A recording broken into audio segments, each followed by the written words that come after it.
Hi മക്കളെ, അഖിൽനാമസ് ആണ്. അപ്പോൾ നമ്മുടെ ക്രിസ്മസ് എക്സാം ഒക്കെ അടുത്ത് എത്താറായിട്ടുണ്ട്. അപ്പോൾ എല്ലാ മക്കളും ഇപ്പോൾ കുറച്ച് ദിവസമായിട്ട് ചോദിച്ചുകൊണ്ടിരിക്കുന്ന ഒരു കാര്യമാണ് ക്രിസ്മസ് എക്സാമിന് നമ്മുടെ എക്കണോമിക്സിൽ എത്ര ചാപ്റ്റേഴ്സ് പഠിക്കണം എന്നുള്ളത്. കാരണം നമുക്കറിയാം എക്കണോമിക്സിലാണ് ഇത്തവണ ഏറ്റവും കൂടുതൽ ചാപ്റ്റേഴ്സ് നമുക്ക് പഠിക്കാനുള്ളത്. ഏകദേശം 17 ചാപ്റ്റേഴ്സ് നമുക്ക് ഈ ഒരു വർഷം പഠിച്ചു തീർക്കാനായിട്ടുണ്ട്. അതിൽ തന്നെ ഓണം എക്സാമിന് 5 ചാപ്റ്റേഴ്സ് ആണ് നമ്മൾ പഠിച്ചിട്ടുണ്ടായിരുന്നത്. അതായത് നമ്മുടെ ഇന്ത്യൻ എക്കണോമിക് ഡെവലപ്മെന്റിലെ ആദ്യത്തെ 2 chapters, Indian economy on the eve of independence, അതുപോലെ തന്നെ ഇന്ത്യൻ എക്കണോമി 1950 to 1990. പിന്നെ നമ്മുടെ സ്റ്റാറ്റിസ്റ്റിക്സ് ഫോർ എക്കണോമിക്സിലെ ആദ്യത്തെ 3 chapters, introduction to statistics, collection of data, organisation of data. ഈ 5 ചാപ്റ്റേഴ്സ് ആണ് നമ്മൾ ഓണം എക്സാമിന് കവർ ചെയ്തിട്ടുണ്ടായിരുന്നത്. ഇനി വരുന്ന നമ്മുടെ ക്രിസ്മസ് എക്സാമിന് ഇത് കൂടാതെ ഒരു 7 ചാപ്റ്റേഴ്സ് കൂടി നമുക്ക് പഠിക്കാനായിട്ടുണ്ട്. അപ്പൊ നമ്മുടെ സ്റ്റാറ്റിസ്റ്റിക്സ് ഫോർ എക്കണോമിക്സിലെ 4ാമത്തെ ചാപ്റ്റർ ആയിട്ടുള്ള പ്രസന്റേഷൻ ഓഫ് ഡാറ്റ, അത്യാവശ്യം ഒരുപാട് കാര്യങ്ങൾ, ഒരുപാട് ഡയഗ്രാംസ്, ഗ്രാഫ്സ് ഒക്കെ നമുക്ക് പഠിക്കാനുണ്ട്. 8 മാർക്കിന്റെ ചോദ്യം വരാൻ സാധ്യതയുള്ള ഒരു ചാപ്റ്റർ തന്നെയാണ്. പിന്നെ നമ്മുടെ സ്റ്റാറ്റിസ്റ്റിക്സ് ഫോർ എക്കണോമിക്സിലെ 5ാമത്തെ ചാപ്റ്റർ ആണ് മെഷേഴ്സ് ഓഫ് സെൻട്രൽ ടെൻഡൻസി. ഈ ഒരു ചാപ്റ്ററിന്റെ പ്രത്യേകത എന്ന് പറയുന്നത് ഏറ്റവും വെയിറ്റേജ് കൂടിയ ചാപ്റ്റർ ആണ്.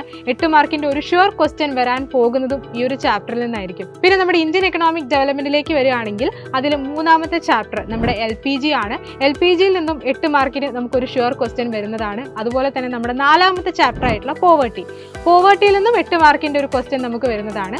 പിന്നീട് വരുന്നത് നമ്മുടെ 5ാമത്തെ ചാപ്റ്റർ ആയിട്ടുള്ള ഹ്യൂമൻ ക്യാപിറ്റൽ ഫോർമേഷൻ ആണ്. വളരെ ചെറിയൊരു ചാപ്റ്റർ ആണ്, 5 മാർക്കിന്റെ ഒരു ഷുവർ ക്വസ്റ്റ്യൻ വരുന്ന ചാപ്റ്റർ ആണ്. അത് കഴിഞ്ഞിട്ട് നമ്മുടെ 6ാമത്തെ ചാപ്റ്റർ റൂറൽ ഡെവലപ്മെന്റ്, പിന്നീട് നമ്മുടെ 7ാമത്തെ chapter employment, growth, informalisation and other issues. ഇങ്ങനെ 7 ചാപ്റ്റേഴ്സ് കൂടി നമുക്ക് നമ്മുടെ ക്രിസ്മസ് എക്സാമിന് വരുന്നുണ്ട്. അപ്പോൾ ഈ 7 ചാപ്റ്റേഴ്സ് മാത്രമല്ല, ക്രിസ്മസ് എക്സാമിലേക്ക് വരുമ്പോൾ ആദ്യത്തെ നമ്മുടെ ഓണം എക്സാമിന്റെ 5 ചാപ്റ്റേഴ്സ് കൂടെ കൂടിയിട്ട് 12 ചാപ്റ്റേഴ്സ് ആണ് ക്രിസ്മസ് എക്സാമിന് നമുക്ക് പഠിച്ചു തീർക്കാനായിട്ടുള്ളത്. നമ്മുടെ മുന്നിൽ ബാക്കിയുള്ളത് 2 മാസം കൂടിയാണ്. അപ്പൊ എങ്ങനെ നോക്കിയാലും ഒരു ചാപ്റ്റർ പഠിക്കാനൊക്കെ ഏകദേശം 5 ദിവസങ്ങളൊക്കെ കിട്ടുള്ളൂ. അപ്പൊ ഇനി വരുന്ന ദിവസങ്ങൾ ഭയങ്കര ക്രൂഷ്യലാണ്. കാരണം നമ്മുടെ പൂജ ഹോളിഡേയ്സ് വരെയാണ്.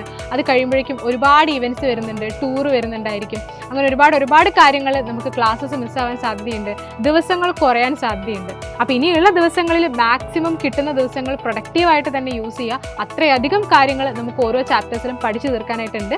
ക്രിസ്മസ് എക്സാമിന് വരുന്ന പോർഷൻസിലാണ് ഏറ്റവും കൂടുതൽ 8 മാർക്കിന്റെ ചോദ്യങ്ങൾ വരുന്നത്, അല്ലെങ്കിൽ ഏറ്റവും വെയിറ്റേജ് കൂടിയ ചാപ്റ്റേഴ്സ് നമുക്ക് പഠിക്കാനുള്ളത് ക്രിസ്മസ് എക്സാമിനാണ്.